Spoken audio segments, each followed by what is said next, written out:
Correcting wrong bank account information on H&R block.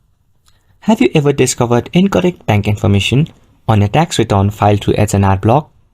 Don't worry, mistakes happen and correcting them is easier than you think.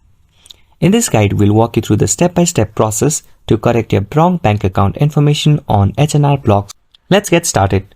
Begin by accessing the following link: H&R block, update wrong routing number. Once on the web page, read through the information provided to understand the process of updating incorrect bank account information. Look for the section titled, How do you update wrong bank account information? This section will provide you with step-by-step instructions. Log into your H&R block account using your credentials. If you do not have your account, you will have to create one by using your tax return. Navigate to the section of account where you can view and edit your tax return. This may be labeled as My Account or Tax Returns.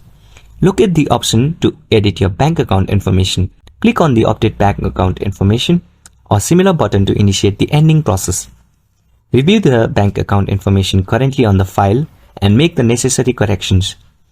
Ensure all details including your routing number and account number are accurate. Double-check on your entries to ensure accuracy, and as incorrect information can lead to delays in receiving your tax refund. Once you've made these corrections, you save your changes and proceed with finalizing your tax returns. And this was everything about correcting your wrong bank account information on H&R block. If you find this video helpful, please make sure to like and subscribe to our channel.